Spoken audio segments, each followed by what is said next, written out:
Au nom du Père, du Fils et du Saint-Esprit. Amen. La paix de Jésus soit dans votre maison. J'espère que vous allez bien, que vous êtes dans la paix et la joie de Jésus. Que ce début d'été se passe bien pour vous. Alléluia. Merci Jésus de nous y aider afin que cet été nous soit bien profitable pour approfondir. Merci Jésus. Lecture du jour dans la Sainte Église catholique apostolique. Lecture du jour qui est lue dans chaque Sainte Messe du jour, donc ça lui donne un poids supplémentaire. Déjà la bonne mesure, eh bien c'est toi Jésus qui nous la donne. Merci Jésus. Les trois croix.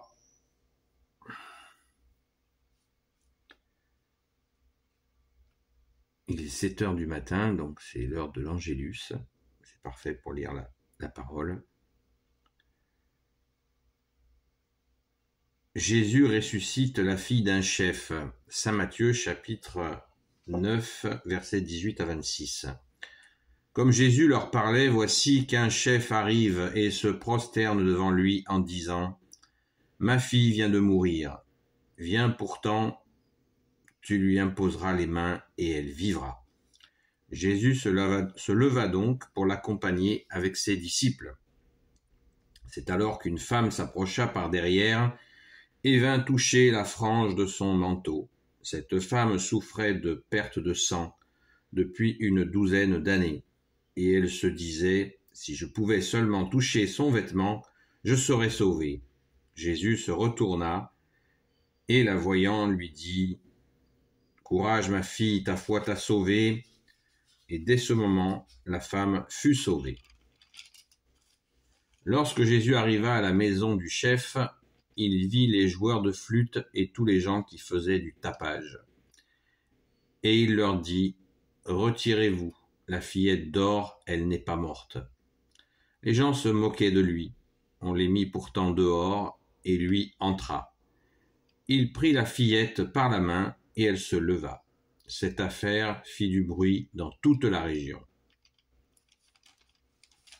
Merci Jésus pour ta parole. Alléluia. C'est toujours très émouvant. Ce qui est extraordinaire dans cette parabole,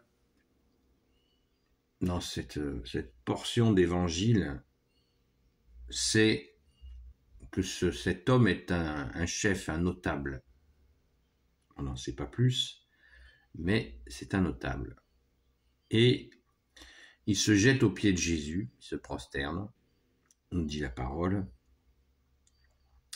et dans un climat où Jésus n'est pas encore reconnu, sa divinité n'est pas encore comprise. Eh bien, il y a des gens qui l'ont comprise dans leur cœur d'une façon incroyable. C'est beau, c'est magnifique. C'est magnifique et vous vous rappelez d'hier, pour ceux qui ont vu ma vidéo d'hier, où Jésus, c'est pas ma vidéo, c'est pas que ma vidéo, c'est la parole du jour où Jésus, tu nous dis, tu es doux, humble de cœur. Doux et humble de cœur. Eh bien, on en a la preuve ici, au verset 19, même avant, « Ma fille vient de mourir, viens, pourtant tu lui imposeras la main et elle vivra. » Verset 19, Jésus se leva, donc pour l'accompagner avec ses disciples. Est-ce que Jésus a discuté? Non. Il lui dit, viens, Jésus y va. Et Jésus est Dieu. Waouh! C'est beau l'humilité de Dieu, comme dit le chant. C'est magnifique. Nous devons peut-être y réfléchir un peu quand Jésus nous demande de faire un effort. Est-ce que des fois nous ne tergiversons pas? Il ne s'agit pas de se culpabiliser, mais tout simplement de bien discerner les moments où Jésus nous demande de nous lever et hop, il faut y aller là. Il faut y aller parce que ça va être surprise. Surprise, belle surprise. Merci Jésus de nous aider à bien comprendre quand tu nous appelles pour nous lever.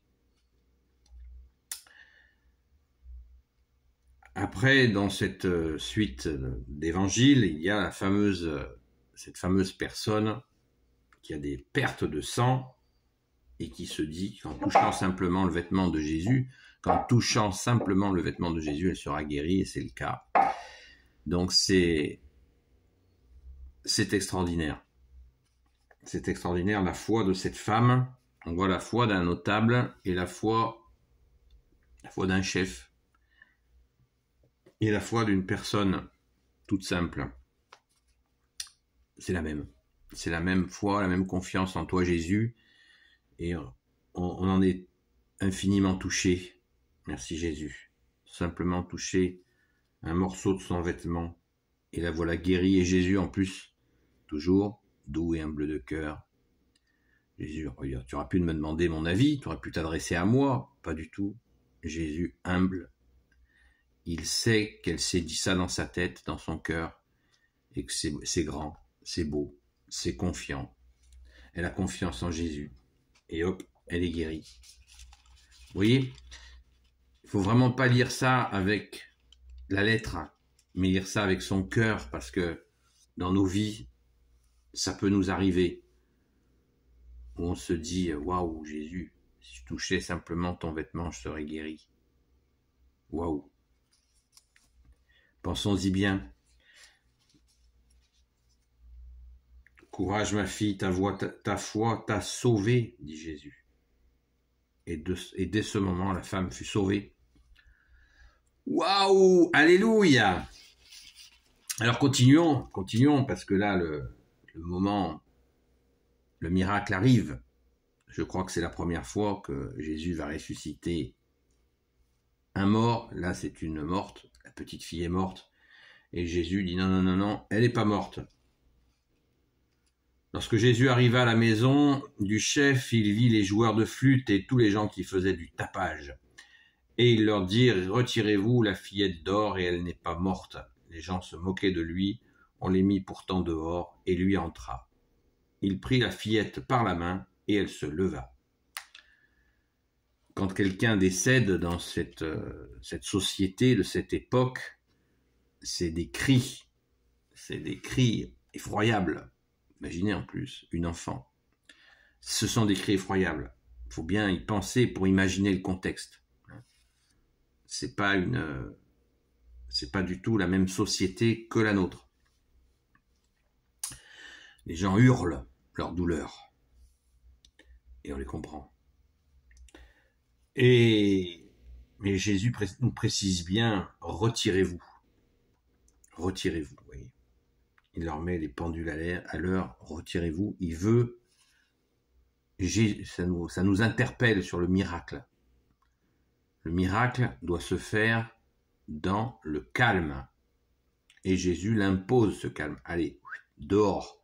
On les mit dehors. On les mit pourtant dehors. Malgré la douleur et tout, Jésus les met dehors. Parce qu'il a décidé qu'elle vivrait. Voilà. Il prit la fillette par la main, elle se leva. Ça y est, elle est ressuscitée. Première résurrection, il me semble, qu'on me dise si je dis une bêtise, mais il me semble que chronologiquement, dans la vie publique de Jésus, le début de la vie publique de Jésus, eh bien, c'est la première personne ressuscitée par ta grâce, ô Jésus. Et ça, c'est waouh. Ça nous fait bien réfléchir.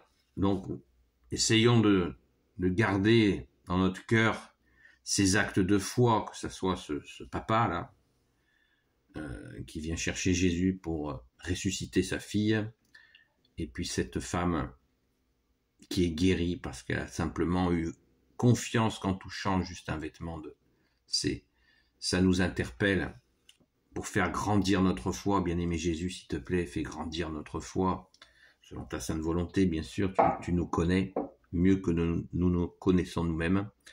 Merci Jésus, alléluia, c'est ta gloire, ô Jésus. Gloire et louange à toi, bien-aimé Jésus. Et je vous dis tous, toutes et tous, à très vite. Donc, on continue. Cette affaire fit du bruit dans toute la région, comme par hasard. Vous voyez, début du ministère de Jésus, de la vie publique. Je préfère parler de vie publique que de ministère. La vie publique de Jésus, il embrase la région avec cette fillette ressuscitée. On peut faire confiance justement aux gens de l'époque pour transmettre très rapidement. Il n'y avait pas de moyens de communication et pourtant les nouvelles passaient très vite par le bouche à oreille. Eh bien, c'est ce qui s'est passé et ça n'a pas dû faire plaisir à ceux qui en voulaient à Jésus. Mais en tout cas, la résurrection de cette fillette est là et bien là. Donc ça donne le tempo. Alléluia. Merci Jésus pour tes merveilles. Ne désespérons jamais dans des situations difficiles de la présence de Jésus. C'est pas parce qu'on lit ça 2000 ans après qu'on doit s'en extraire. La foi est impermanente, elle est vraiment présente à cette époque, à notre époque. C'est la foi, elle est vivante. C'est notre foi, notre confiance en toi, Jésus. Ne lâchons pas ça. Ne regardons pas ces actes de foi de ces gens comme s'ils étaient différents des nôtres. Prenons bien sûr des forces, exemples si nous sommes un peu mous, mais en nous mettant bien dans notre cœur, nous allons pouvoir, en revenant dans notre cœur par la grâce de Jésus, nous allons pouvoir bien actualiser cette foi. Il n'y a pas de différence entre les siècles. La foi, c'est la foi. La confiance en Jésus, c'est la confiance en Jésus. Alors vous allez me dire, ouais, mais là, il l'avait en face d'eux. C'est vrai. C'est vrai que c'est pas avoir Jésus en face de soi, physiquement, c'est quelque chose d'incomparable. Mais la confiance en Jésus, elle est là. Elle est là. Ce type-là, qui est ce chef qui venait voir Jésus, Jésus n'était pas connu. Donc, il avait quand même une haute dose de confiance. Cette femme, pareil, qui avait des pertes de sang, Jésus n'était pas connu. Haute dose de confiance. Donc, il nous faut développer, et on reconnaît tout à fait notre manque de foi. D'ailleurs, les apôtres eux-mêmes l'ont reconnu. Ils ont demandé à un moment donné dans l'évangile, ils demandent à Jésus d'augmenter leur foi. Et Jésus ne cesse de le faire. Donc, s'il te plaît, Jésus, augmente notre foi, que tu peux soulever des montagnes. Rappelons-nous cette belle parole de Jésus qui nous dit, si vous aviez la foi, ne serait-ce que comme une graine de sénévé, qui est la plus petite des graines, vous diriez à cet arbre, là, d'aller se planter dans la mer, et il le ferait. Donc, développons cette foi, cette confiance dans toute situation que Jésus a la maîtrise du temps, des événements, et surtout de la tournure des événements. Car Jésus est ressuscité, il est le maître de l'atome, il est Dieu, né de Dieu, lumière, il est la lumière, né de la lumière, et lui seul peut tourner les situations, et parfois extrêmement rapidement.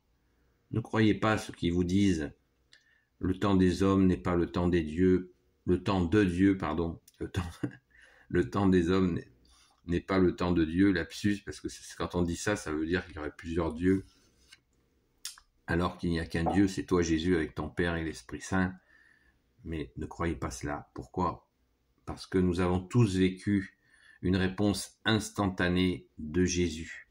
J'ai fait de nombreuses vidéos, vous le savez, sur ce sujet. Je vous invite à les regarder. Je crois qu'elle s'appelle...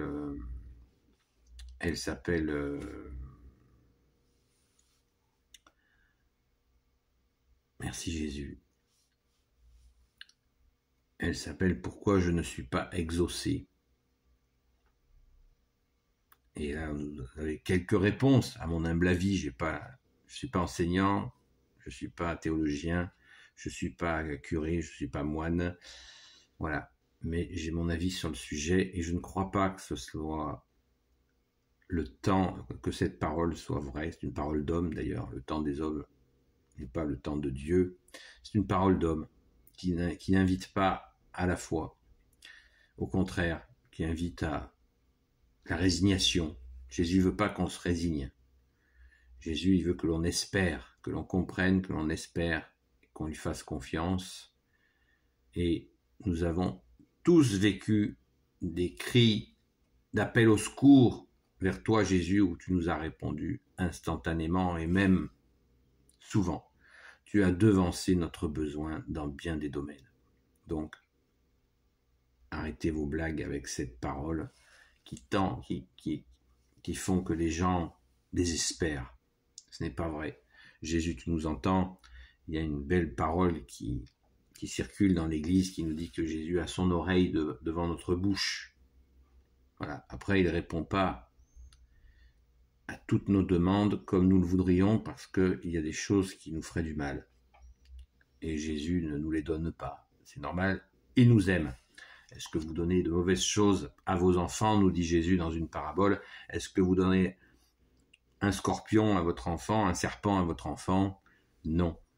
Donc, Jésus nous donne le meilleur pour nous et il faut bien sûr observer ce qu'il nous donne. C'est l'exercice, c'est ce que nous devons faire au lieu de désespérer à dire ouais, le temps des hommes n'est pas le temps de Dieu. Ça, c'est pas vrai. Voilà. Restons dans la confiance. Regardez, dans ces deux cas, ce chef a demandé à Jésus de ressusciter sa fille. Jésus l'a fait. Il s'est exécuté immédiatement. Merci Jésus. Et cette femme, pareil. Elle lui a même pas parlé. Simplement le toucher. Waouh. Alléluia. Pensons-y. Je me répète, mais c'est pour y penser. Voilà. C'est ça la foi. Confiance. Oui, Jésus, tu vas m'exaucer. Amen. Béni soit le Père, le Fils et le Saint-Esprit. Amen. Ô Jésus, toi qui peux tout et qui portes tout, toi le Sauveur, toi l'Emmanuel. Je te confie toutes celles et ceux qui regarderont cette vidéo, ainsi que leurs proches, selon ta sainte volonté, ô Jésus.